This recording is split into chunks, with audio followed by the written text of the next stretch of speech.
Okay. All right, we're going to get started in just 3 minutes. If everyone could take their seats, we are about to get started. Thanks.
Okay, I think we'll go ahead and get started. Welcome everybody to this morning's event on short-term rentals. My name is Dave Keating. I'm a journalist based here in Brussels, and I'm going to be guiding us through today's discussion, which comes at a super important time because I think, as everybody in the room probably knows, we have this fresh proposal, which is still just being digested. It still has to enter the legislative process in the EU, and this is, as far as I'm aware, I think the first event really covering this very important proposal that covers an area that a lot of us are familiar with in our just regular non-work lives, in addition to working on this in the policy space.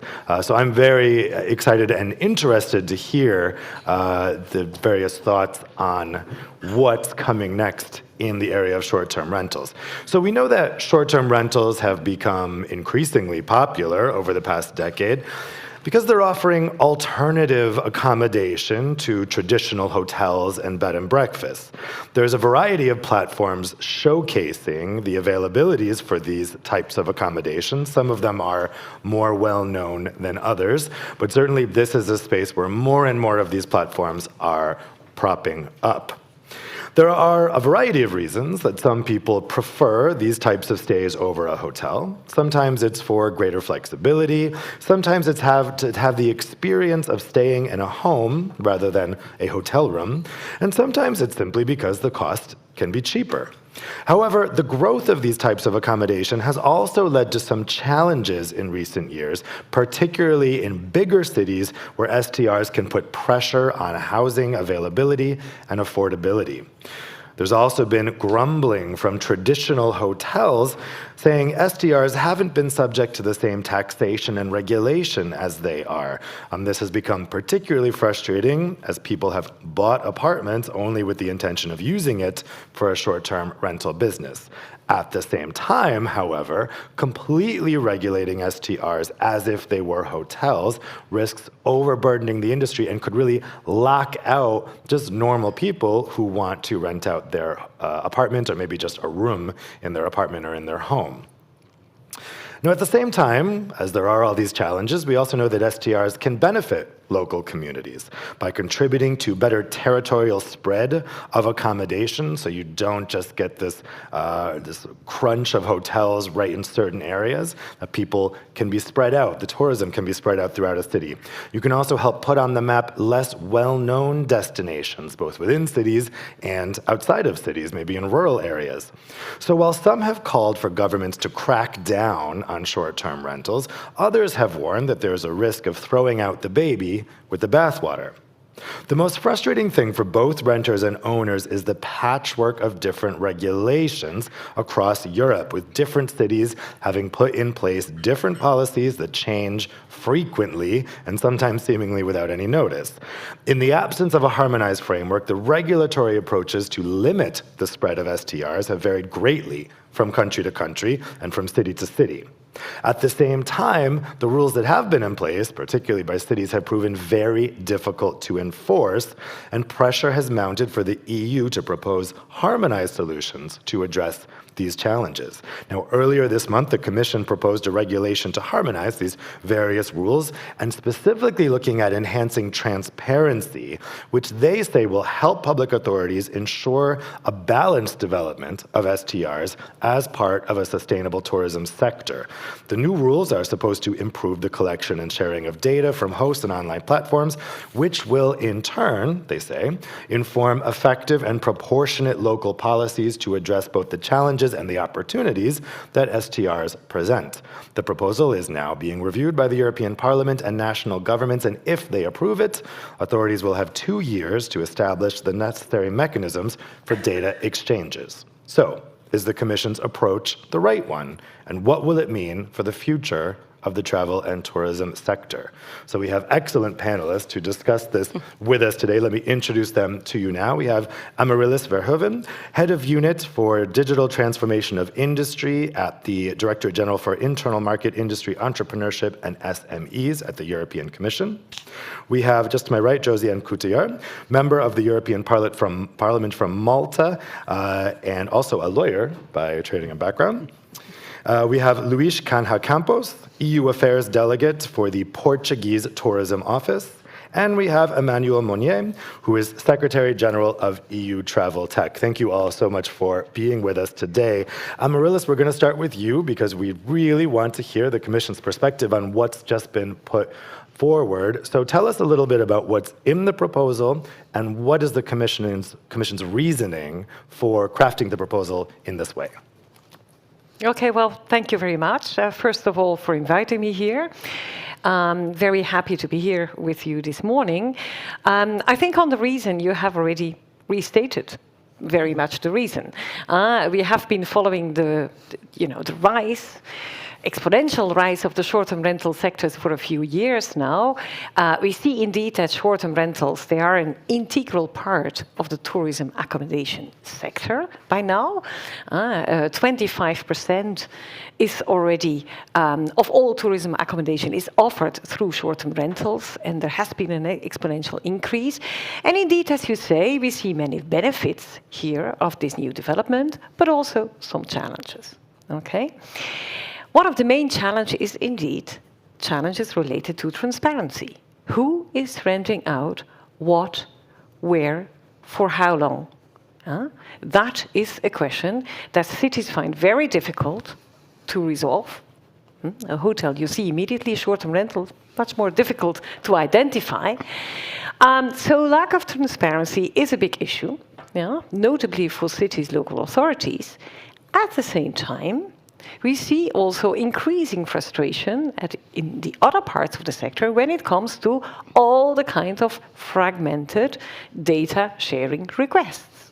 Obligations to register, but then also obligations to share data, especially on platforms who have come to us and complain about the fact that, it's fine to share data, but please can we have rules about that? Because otherwise there are all kinds of difficult issues to be dealing with. It's technically very complex. There is GDPR issues. There's all kinds of issues which make data sharing very problematic. So that's why we decided to come forward with a EU-wide solution, creating a clear, transparent framework for data collection and data sharing on short-term rentals. That's that's the aim and the ambition of this proposal. It's a very targeted proposal. The focus in the proposal is only on data collection and data sharing. What we do not seek to regulate at a European level is the question of market access. It's the question of, do I allow for short-term rentals, yes or no, and under what conditions? Why don't we do not regulate that at the European level? Well, two reasons. First of all, it's very much a local issue. The situation in Amsterdam, say, cannot be compared to some kind of rural area in Poland, to name just a country, and without wanting to finger point anyone. Yeah? It's a very local issue. And then second, we do have already rules and a framework on market access. And that's the Services Directive, for which we got very good pointers on how to interpret it in the context of this particular sector by the Court of Justice in the Cali apartment judgment, saying that, yes, public authorities, you can impose market access restrictions, but you have to make sure that these are justified and proportionate. Which also means, by the way, that local authorities need to have a data. If I don't know what's going on, how then can I regulate? How can I come up with adequate regulations? There will be a tendency, or there will be an attempt to just say, well, short-term rentals, I have enough of it, I cannot control it, therefore I ban it. And that's not what we want. And that's also why we think that transparency here is a good thing. Now, just very quickly, what can you find in this proposal? 4 key elements. First of all, harmonized approach to registration. We want to make sure that in the future, hosts register. All hosts register. And that also means that if cities, local authorities want to have data on short-term rentals, they should start by imposing registration schemes that have to comply with certain features. Because inasmuch as we find registration important, we also think that registration schemes should be easy to use for hosts. Should not be complex, should not be burdensome, should not be basically a market access barrier in disguise.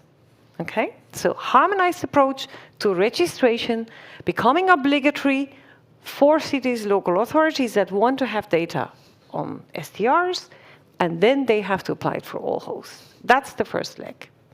Second leg, also rules on verification of registration obligations.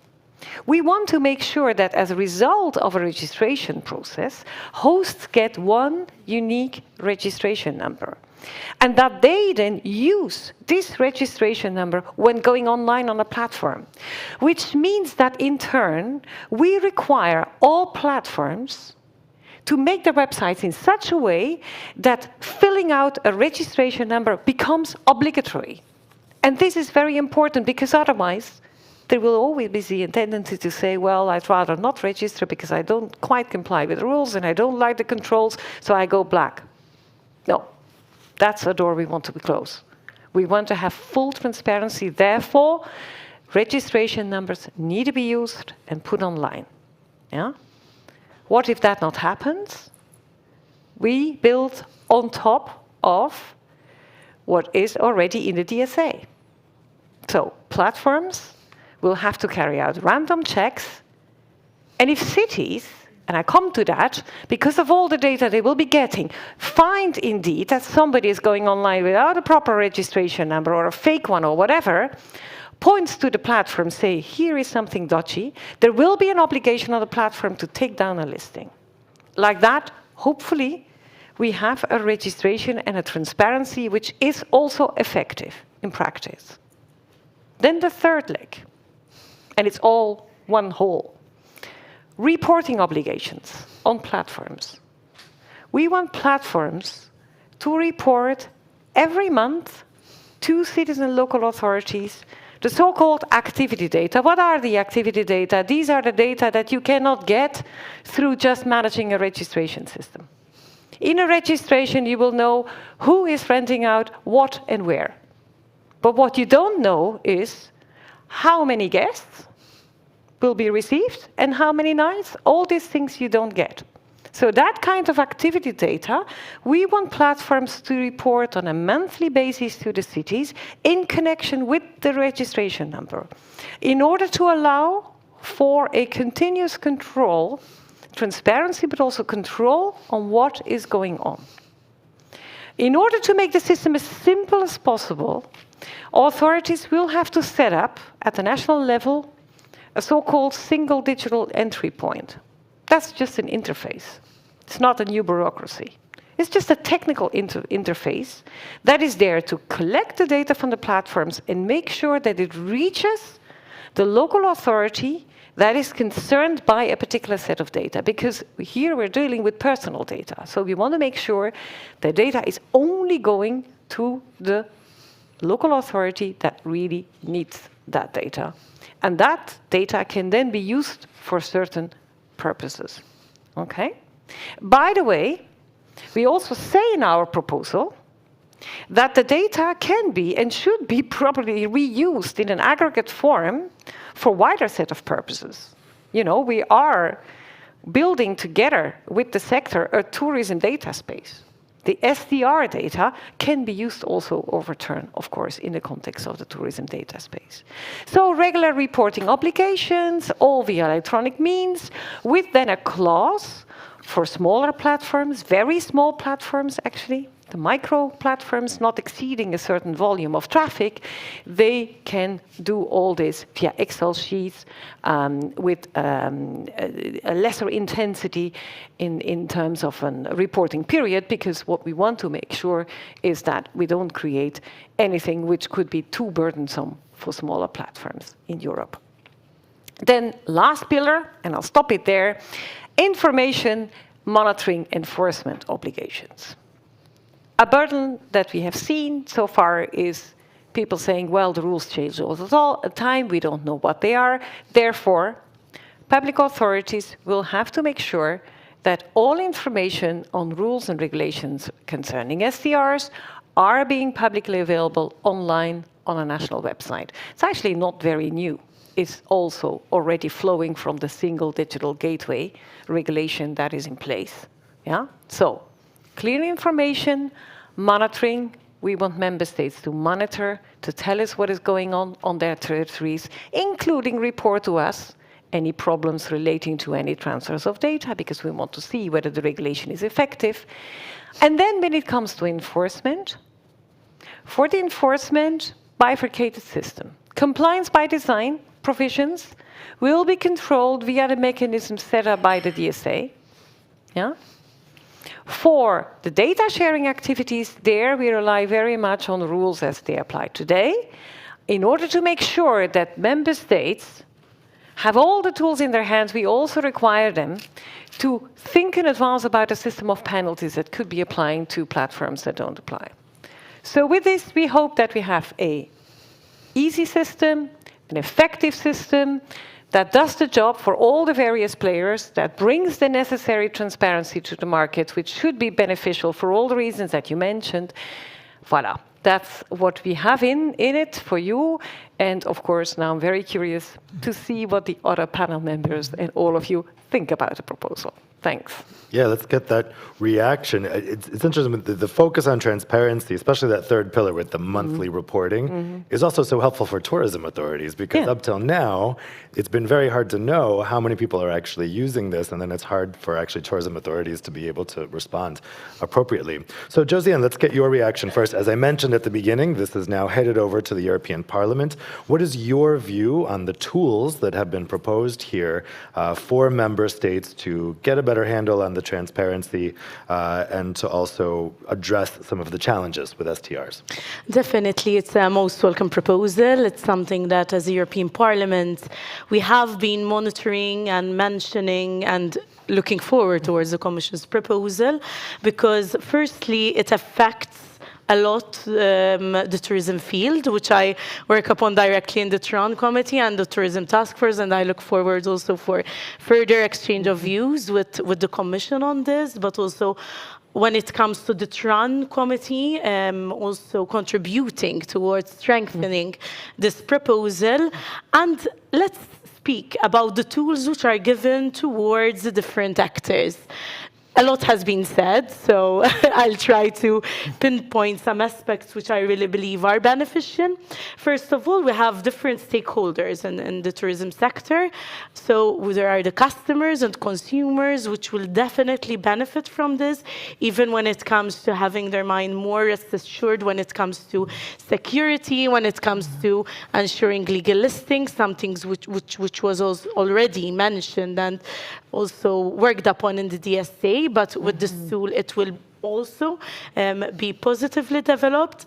But when it comes also to host and traditional accommodation providers, it's important for them that there'll be this registration, this data, which could help eventually not only ensuring a level playing field when it comes to complying with the rules already in force, when it comes to paying the taxes, when it comes to offering a good service when it comes to the tourism field, because this is important for all tourism actors, whether they are offering their services online through these platforms or not, because it's essential that when a tourist visits a member state like Malta, for example, we make sure the member state makes sure, and it's for the benefit of the industry, all of it, that a good service is offered towards tourists, because this will impact on the overall also tourism perception of that particular member state. But also the responsibility of online platforms, which must be streamlined, and this is also a question of access to the market. So yes, there already is the Services Directive, but having these harmonized rules are important to clarify legally when it comes to obligations, even what online platforms face when they get requests, for example, from public authorities to share different kinds of data when it comes to non-personal but also personal data. How can we make sure that those requests are in line, are proportionate, and are in line with the treaties? And having, obviously, this also legislation in place will help the online platforms when it comes to legal clarity in this regard. Then, yes, the links with the other legislation, this is important to keep in mind. And I believe that we must maintain a constant, holistic overview. So when we speak of this kind of regulation, but also other aspects, we need to look at them holistically. We've worked upon the DSA a few months ago, and in this regard, for example, the compliance by design obligations and taking down illegal listings are important, but then the DSA does not require data sets to be reported in a systematic manner. So that's where this new proposal and legislation will come in to strengthen, because once there are already legal tools in place, we need more strengthening of rules to address the current situation. Another legislation, the Data Act proposal, it does address the business-to-business and business-to-government data sharing, but doesn't include new reporting obligations for online platforms. And this shows why this proposal is indeed important. Now, the European Parliament has also put pressure for this proposal to come into place back in 2021, when it also passed the resolution in plenary relating to decent and affordable housing for all. We know that in the bigger picture, apart from these aspects we are mentioning, there is also a question of affordability of social housing because of the impact of STRs, which are constantly increasing. And against this background, it's important, yes, that with these harmonized rules for reporting and data provision, we'll have also better basis for the public authorities and the member states to do better policies, even when it comes to certain impacts by the increasing STRs, such as when it comes to the affordability of social housing, longer-term renting, and also, for example, environmental impact. And without the streamlined data, there won't be a strong basis for making this policy, developing this policy, and this also gives benefits when it comes to cross-border aspects, because at the end of the day, we're living in the European Union, and if we're having a lot of different rules and a lot of different procedures which are not user-friendly, which will become difficult then for small market players like SMEs who are hosts or online platforms, then we'll have an issue when it comes to this regard. And what I have at heart too is the flexibility offered towards member states, because yes, the local specificities are important, and we need to still give some sort of flexibility to the member states and public authorities, because different touristic regions have different realities which they need to address. And another important proportionality aspect is when it comes to small market players, the micro and small enterprises, which will be afforded a differentiated approach when it comes to also reducing their compliance burden and their costs for technical resources. And in this regard, the proposal does say that STR platforms that qualify as small or micro enterprises should not be expected to use machine-to-machine communication by means of data sharing if in the previous quarter they didn't reach a monthly average of a minimum of 2,500 active hosts in the union. This is very important because, as we know, SMEs face also a gap when it comes to digitalization. They have some handicaps when it comes to transiting, and we need to also recognize this different starting point of our SMEs and micro enterprises to ensure we have a level playing field. In the SME strategy report, which I worked upon months ago as negotiator on behalf of the Socialists and Democrats, we did highlight, for example, that back then when the report was also issued, only 17% of SMEs have so far been successfully integrated when it comes to the digital technology vis-a-vis their business and their business practices.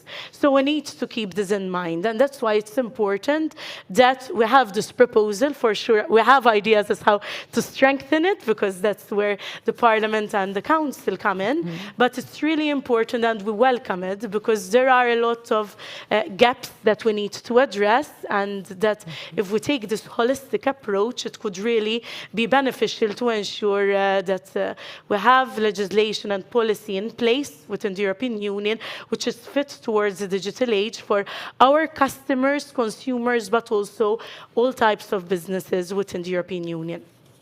Great, and we'll come back to this issue of housing affordability and possible next steps beyond this proposal in a bit.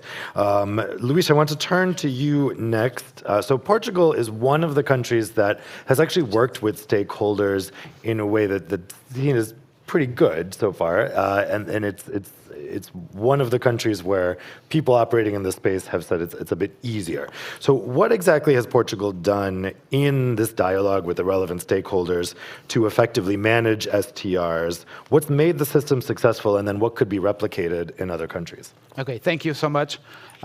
First of all, thanks for inviting me. This is the first workshop on the topic, so it's really important to raise awareness of this theme that is really important for the tourism ecosystem. I have to remind that this topic is one of it was underlined under the tourism transition pathway. So it's something that would the EU bubble, the Council, and the Commission worked together in order to provide to the ecosystem. It's also underlined on the future EU Agenda 2030 for tourism that will be approved the next 1 of December. So we are working all together in order to improve the tourism ecosystem. About your question, yes, we started on 2008 identifying this cluster. It was a challenging because there was no previous legislative approach on this topic, and so we were improved. And I will underline the landmark on 2014 and 2018. We made 2 revolutionary legislative approach. One was identifying and opening the market and to the stakeholders, and 2018 is the actual, with some small difference, the actual framework. We made an approach the public authorities made an approach between the government, public authorities, and stakeholders. When I say stakeholders, it's not only economic operators, it is also local authorities, it is also unions. So it was a broad debate, and it was really useful because we identified that it would be better to have light touch approach every time we have to change it and facing a challenge. So if it is working, but we need to cover that topic, we will have light touch approach. That was our message to the Commission when they presented the proposal, is like in the digital single market methodological approach, the legislative approach, it is start with light touch. We have some challenge. We have a good economic activity. Let's start doing lightly instead of having a hard legislative approach. So on both, we had worked with the stakeholders in order to make a light touch legislative in national level. It is, instead of licensing, it's just a registration number with the platforms and with the economic operators, the hosts and the consumers. The registration number is mandatory for the platforms. When I have to upload an ad of an apartment of something, I'm going to the platform and I start inscribing my apartment, and it's mandatory the registration number in Portugal. And it took, I'm not an IT guy, and I'm a bureaucratic guy, but I tried to put the hands on the ground, and it took 8 minutes to register. So it is not a burden to invest 8 minutes to get a register number. So it is with the platforms, we worked together, and we started at 2014 and 2018 kickoff for the legislative on the short-term rental, and the register number is mandatory. And is mandatory not only for the ads on the platform, but also to link with the tax questions and issues. And we have no difference between the peers and the professional, because everybody has to pay the taxes, it's the same amount, well, the same percentage of the amount, and also the mandatory for the other questions like security, health issues. So it's a totally level playing field and totally transparent to everybody. The result of this is we had a huge increasing of the economic activity linked with the urban recovery, namely on the major cities, but also in the rural areas. It was this kind of economic activities is anchor some depressed regions and cities and villages. So it was really important for us to promote those kind of anchoring people, talents, and the tourism ecosystem in those depressed regions, but also in the big cities. What we feel about the Commission proposal, in our point of view, is, well, the cherry on the top of the DSA cake. But it is a sweet cherry because it's finally the piece of puzzle that missed on this complex, on this kind of different puzzle pieces or overview. It is important for us because it is go on the direction that we believe that it should be. Light touch, first of all, transparency.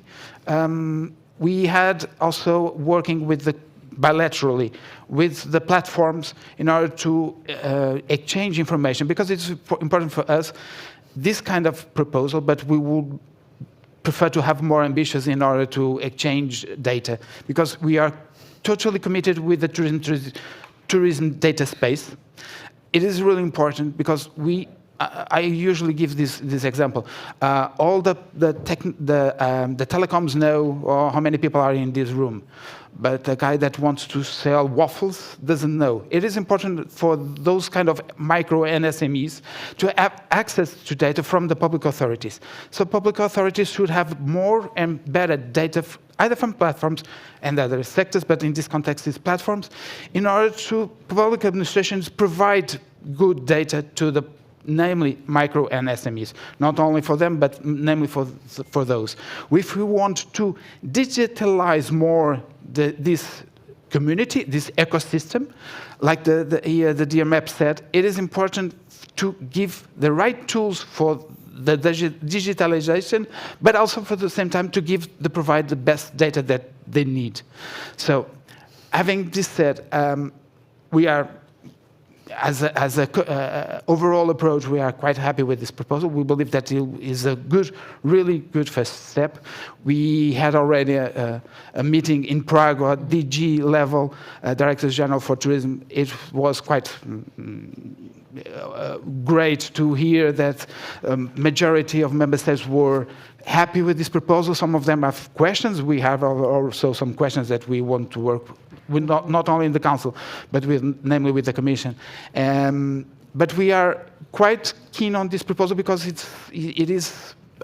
We believe that if this text was approved tomorrow, the economic operators will have will have the feeling that nothing happened, because it's totally our profile, because it's driven to the 21st century model.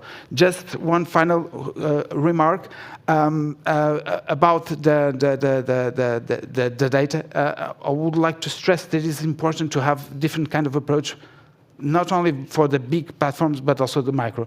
It is really important to open the door, to have a more competition, namely on providing paving the way for the micro and SMEs platforms, in order also to provide the pathways for the micro SMEs players, more sustainable, more digitalized, with a better resilience, either in employment, in order to anchor talents. This is the biggest challenge that we have in the tourism ecosystem, is to anchor the talents within. So this kind of proposals pave the way for this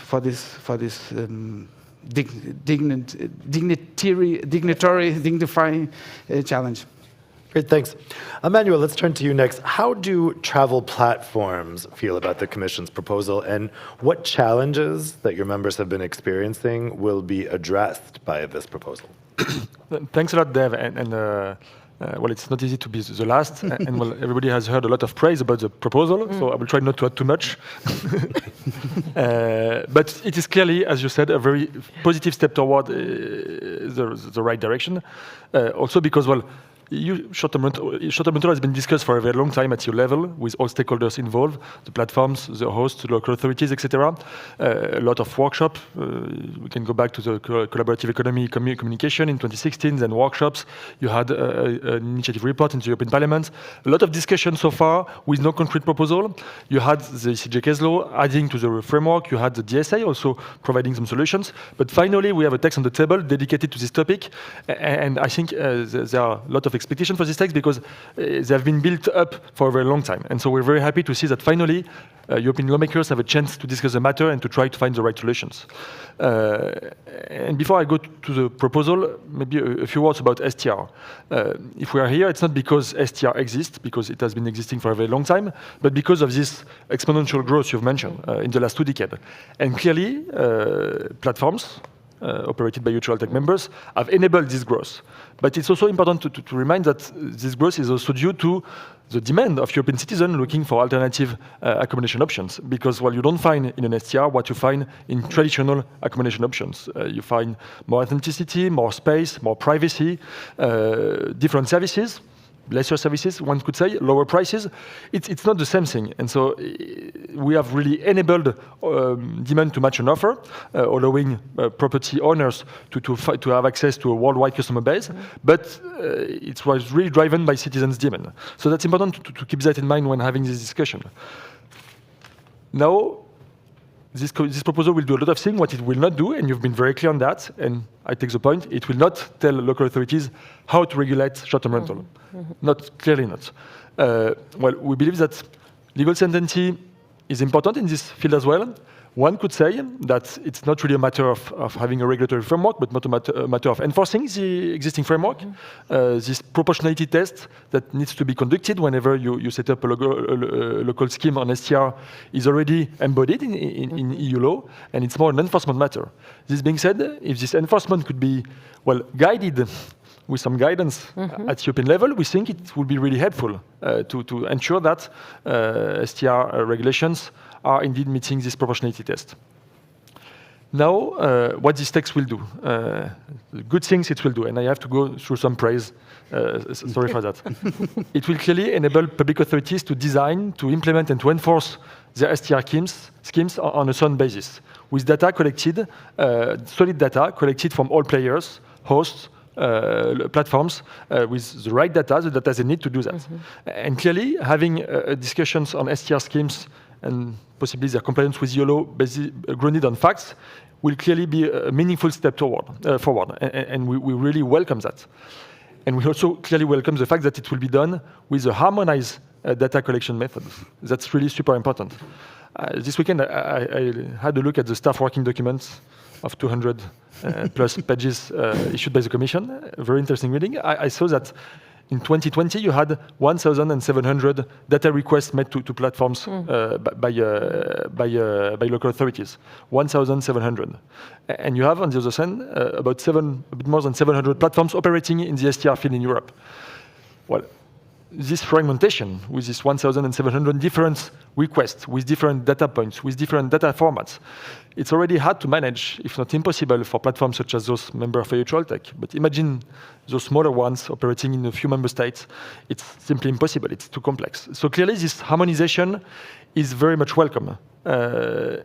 A harmonization which will be also, and you mentioned it, GDPR compliant, and that's really important because you had a lot of uncertainty in this regard for platforms. And so when you're faced with a request, not knowing if you can do that or not, well, this legal uncertainty was clearly harming single market. And so that's a step forward.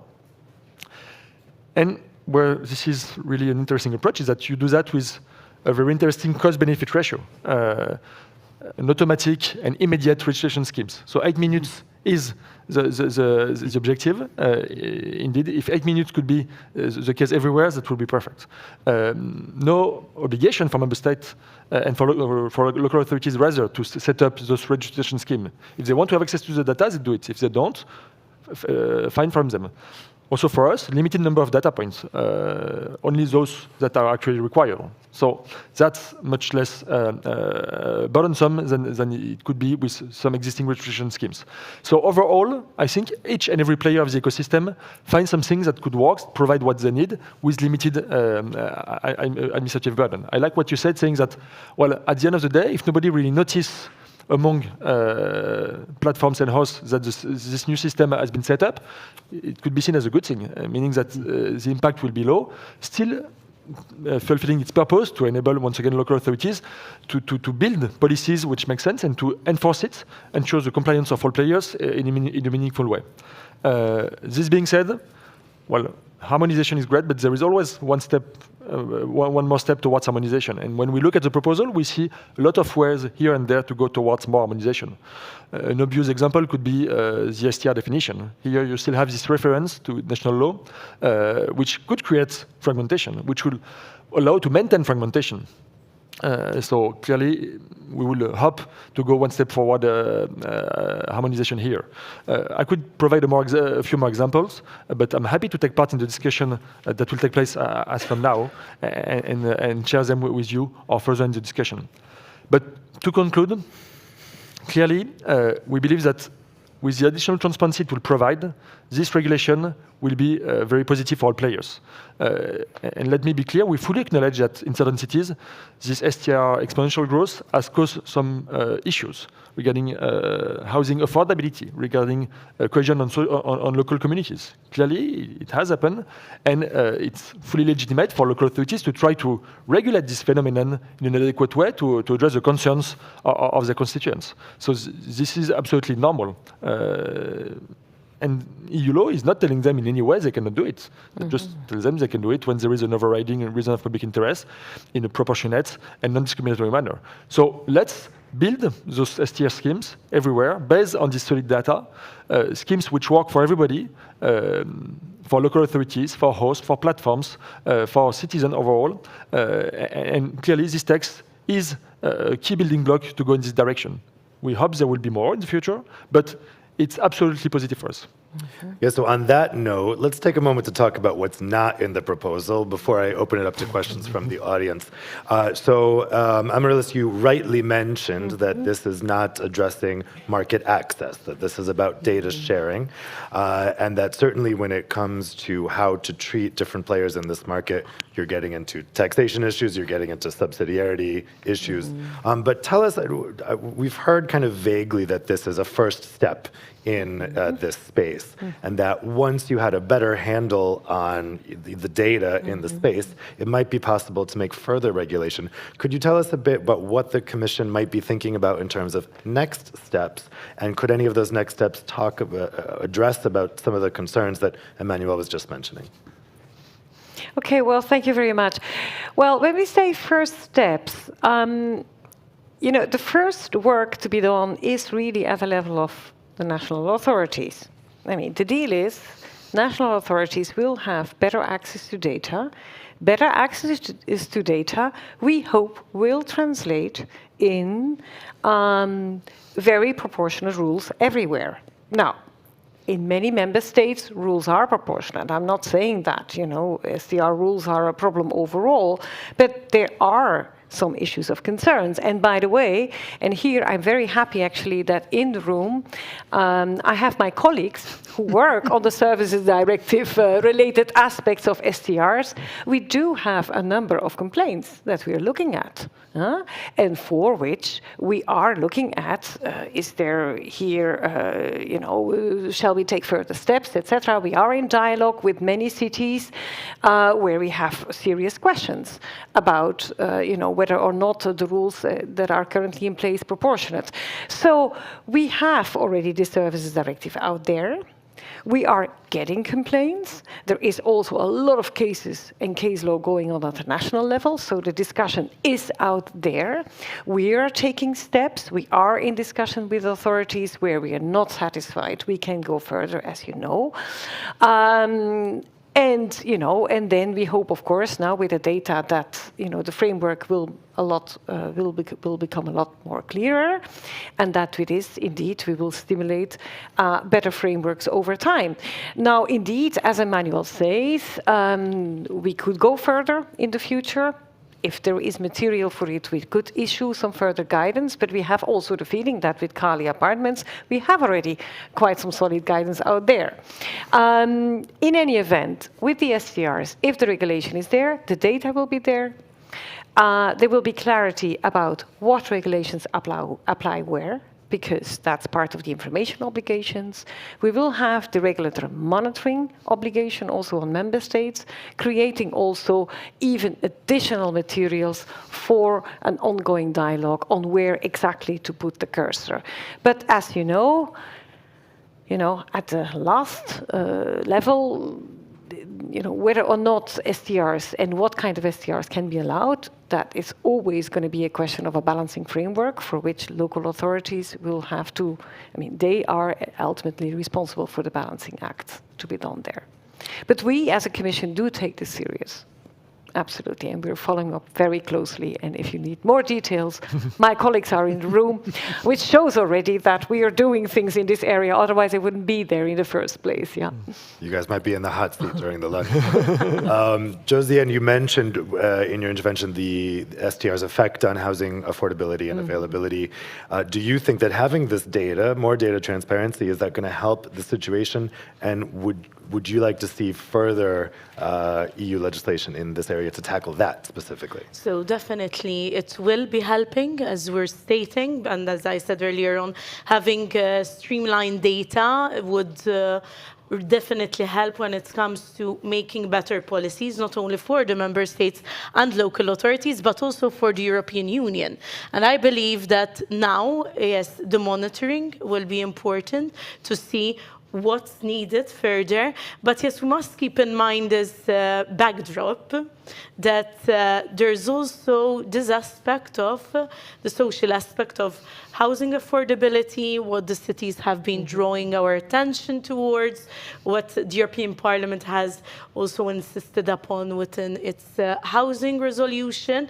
There is the aspect when it comes to the tourism pathway and the SME strategy and the link with it and ensuring ensuring level playing field, but there is also the social aspect, which we definitely must not forget. Now, in this regard, there are definitely different aspects to take into account. First of all, the treaty competencies, and that I understand that the Commission will need, and even the institutions will need to tread with some caution when it comes to proposals for further regulation. But we have to keep in mind that the issue is there. So if the social issue is there, we need to continue monitoring on how best we can address that. And we cannot just say, look, there are issues of competencies, and therefore we shouldn't touch this ground too much. And in this regard, for example, the proposal also refers to the monitoring and the effectiveness of the new rules that will be addressed on a periodic basis, mainly on the basis of a set of key performance indicators. And whilst the list there is not exhaustive, because it's a list which includes some aspects which are mentioned. Here I do, for example, propose and would like to see a discussion about including a key performance indicator when it comes to assessing the impact that this new legislation and this new basis for data collection and reporting will have ultimately on making better and assessing better policy options when it comes to the social aspects.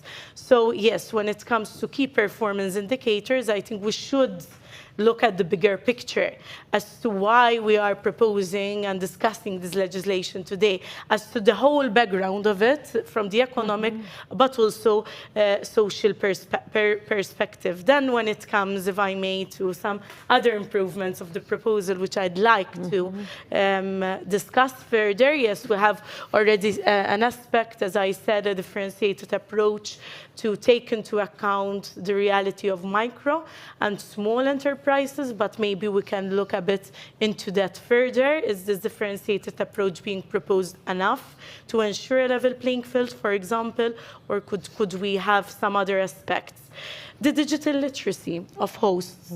So this is also a very important aspect, because if we need to have this data provided, this online registration, we must not forget that we also need the digital literacy aspect in place, because the legislation is important, but the skills are also important. Having a user-friendly interface is important, having a streamlined interface is important, but then we need to work on the skills. And there, also during last plenary, the European Parliament approved the Digital Decade program position, which I worked upon as shadow rapporteur for the Socialists, and which is important. So yes, we need to keep this in mind too. Then I also suggest the importance of looking at the creation of advisory centers for hosts, for online platforms and the other stakeholders to guide them with understanding these new regulatory compliances. And this should not be limited towards this proposal on STRs specifically, but there's this whole puzzle of legislation, of new digital legislation, which has come into place, and where I believe especially small market actors would need guidance when it comes to navigating through these regulatory compliance aspects. Then there are definitions. Emmanuel also touched upon some definitions which one might discuss. But for example, I will only touch upon compliance by design, Article 7, where it states that online short-term rental platforms shall make reasonable efforts to randomly check the declaration of the host concerning the existence or not of a registration procedure. What do we mean by reasonable efforts? Maybe there could be a discussion even with the stakeholders across the field upon whether we need more legal clarity to that reasonable efforts aspect, and also, for example, the informing without delay, online short-term rental platforms shall inform without delay the competent authorities and hosts of the results and random checks referred to. Informing without delay, what is the obligation actually there? What does it mean? Should we introduce some days there to make it more clear? These are aspects I'm sure will come up in the various committees for discussion and for checking whether we need some further legal clarity to some aspects of the proposals. I will stop here for now, but I really look forward to the continuance of the discussion, not only on this panel, but beyond, because it's a very important proposal. There's something good for all market players and also the customers and the grand scheme of things. But yes, it's important that we'll continue discussing this legislation and other related legislation and also policy implications for the tourism field. Yeah, and certainly we're just at the start of the discussion. So do we have any questions from the audience? Just want to check. Yes, one question up here. Excellent. I will not need to shout then. Good morning, everyone. My name is Victoria, and I'm with European Holiday Home Association, a voice for short-term rental accommodation. I have a question to Marilis, of course. Regarding the timeline, obviously you talked to the member states. We more or less know already that, and actually, I'm thinking now, I'm with the short-term rental players working for them for 8 years, and I think this is the first time in history that all the parties more or less are happy with what the Commission proposed, right? Everybody, of course, has their own buts, and we will provide our own, but this is the first time in history, right? Which is good, on one hand. So, Marilis, regarding the time-wise, how do you think how fast this proposal for regulation will move in the Council? What's your take on this? Always difficult to predict. Yeah, well, look, I'm only the Commission, right? So now the ball is really in the camp of the Parliament and the Council. So you would actually need to ask this question to the presidencies, the Swedish presidency coming up right now, the Czechs, etc. Let me just tell you that, indeed, as you say, the first reception of the proposal is very positive. Also within the member states. That's been confirmed also by the Portuguese delegate here who was with me in the tourism forum, and there also we had the discussion with the directors. So first positive statements means that a proposal could move really quickly. Yeah.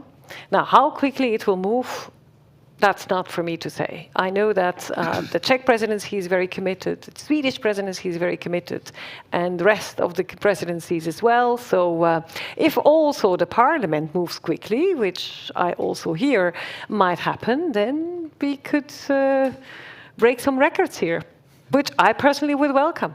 Good, yeah. Luis, do you also have the sense that it will move quickly in Council, maybe under the Spanish presidency? Well, I will not open my book, but I can say this. At the first working party at the Council, the reception was quite good, quite positive.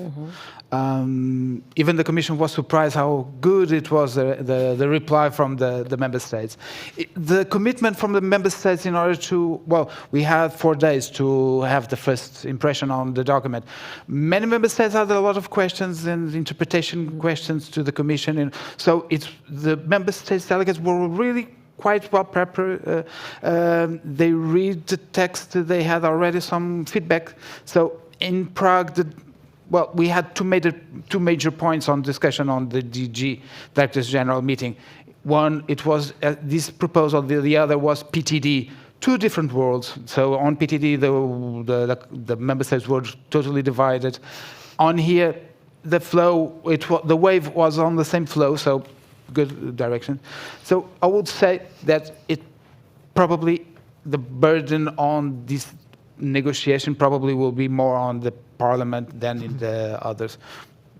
But we have a meeting next 7th of December on this topic, full day. So after then, probably we have a more in-depth overview of this negotiation. But as far as we know, one thing that I would like to underline, it is unlike other negotiations, it is a collaboration between member states itself, the Council and the Commission and the Parliament. So the feeling, I don't know if Amaryllis shared this with me, the feeling it is we are in the same boat. Probably one of us have a different, slightly change of point of view, but we are in the same boat, rowing into the same port. So the feeling it is, this is quite collaborative negotiation, and the feeling it will not take decades, definitely. No.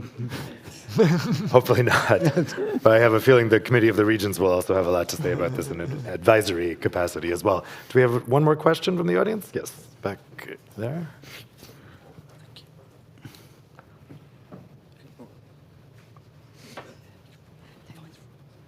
Thank you very much, and thanks also for this first debate in Brussels. Indeed, we had the chance also to listen to already some debates in Prague, which was also very interesting. I haven't introduced myself, so I'm Ana Perdigal from Expedia Group. Sorry for that, I jump into the topic. I also thought that today was really like a very useful discussion, and it gives also us a lot of elements to then feed into the debate. One particular also element, and obviously from our side and through also the different trade associations and colleagues, we all have a lot of elements that would like to add, inputs, experience. We have been in this discussion for really a long time now, so it's obviously an important first now new step into discussions. I liked a lot the idea also having an advisory or at least sort of a follow-up. Also, it can be a workshop, it can be anything maybe a little bit broader that can also touch upon the elements that this proposal doesn't touch, right? Because the proposal is not a law on STR, but it's also something very specific. It's a first step. So also broadening and continuing the discussion on the other elements, I think that's actually also very helpful. We have been doing that so far, but also formalizing it maybe a little bit more can also be quite useful for the buts and the extra comments and the extra work that we have been also been discussing at local, regional, national, and also EU level. Well, Emmanuel, let me put that to you, because obviously a challenge with any law is the implementation. Do you think this idea of an advisory group, an advisory panel, would help with some of the implementation challenges that will come after this is adopted? Yeah, no, clearly, what will be a key challenge if you really want this harmonization drive to be actually harmonization, you need to ensure that this data sharing, which will be set up by the 27 single-digit entry points. I think very soon we'll all say this DEP or something like that. I hope not. Well, that they all take place with the same data standards, data sharing standards, data format, etc. There is a possibility for the Commission to issue secondary legislation to ensure that. We hope the Commission will use it. Even more, to be honest, at our level, we would have hoped for an EU-wide registration scheme, so this central infrastructure being directly managed by the European Commission. And if it's something that member states are ready to consider, also maybe to alleviate the burden on them, we will see that very positively. Once again, at a very technical level, to be sure that you have one data standard used by everyone, and that there is no issue for the pipe of all platforms to be connected with these 27 pipes, basically. And so if you have only one pipe, it's simpler. It's as simple as that. So and to ensure that we go towards the right harmonization. Yes, for a role to be played by all stakeholders, including platforms, within such an advisory group would be very, very positive, clearly. Yeah, Luis? Can I add something? Yes, well, definitely as a concept, one pipe will be better than 27 pipes. And probably there will be more than 27 pipes because they will have not only the single contact entry point, but those will have a lot of pipes that will ask and offer data. But the Commission here will have a critical role. It is to how, if we have 27 pipes, how the Commission will promote interoperability. Because it's critical not only for the local and regional authorities know what happened in those regional and local areas, but also to have comparison with other regional and local areas. So it's important to have bi-directional flow of data. At the same time, well, just having a reflection here, brainstorming, we had a recent experience of a fast and really good interoperable scheme, the EU Digital COVID certificate. We have 27 member states platforms, and the Commission promoted, well, it was an emergency task, but it was fast, good, and almost no problem with that interoperability. So we have a benchmark that we probably can call for the Commission in order to think about it. It was a good tool. Think about it if you can benchmark it to this context. Great. Okay. Well, that's all the time we have for today's discussion. Lots to think about as we move forward in the legislative process. But I think we've heard some positive signs about how speedily this could move through the legislative process. So that's good to hear. And also, I think you're right that we have heard a lot of agreements, actually, from a wide variety of stakeholders. And that's always promising for legislation going through at a relatively good speed. We have one last question. Yes, if we have time. Okay, sure. Thank you. That's very kind. Marie-Myrtille Maréchal, I'm working for Lysios. It's a public affairs company, and I'm working with real estate agent associations in France and Greece. And I was wondering, I think that there is at least 5 member states that don't have a registration system. Yeah. I understood that the light touch part of the proposal is that there is no obligation for member states to implement them. And I was curious if you had already some reactions from those member states, whether they would feel forced or happy to adopt such a registration system. So I was wondering if you had some reactions on this. Have you had feedback already? Yeah. Okay, well, certainly the flexibility is appreciated. The fact that we don't force member states. There are some member states who came to this issue and said, look, short-term rentals, we hear it is a problem in many member states, but in our country it's not a problem at all. And we don't require anything, so why should we? And we took that very serious. That's why we said, okay, this is a toolbox. You don't need the tools, you don't need to use the tools. But if you want to have data, then you have to comply by rules, because this is one harmonized regime. And these member states are now in the process of thinking what is basically, how they see it. And they understand very well, they appreciate the flexibility, but they also appreciate that if they opt into a system, well, the good thing is that, it will be a harmonized system from the beginning, interoperability will be ensured, so they will be able to come in at the right moment, but it will be their choice, and we will not prejudice the direction of their decision, obviously. Yeah. Great. So now let's head to the lunch. The panelists, I think, will be mostly around. So if you have further questions to them, you can track them down during the lunch, or questions for each other. So enjoy the lunch, and I wish you all an excellent rest of your afternoon. Thank you very much. Okay, thanks.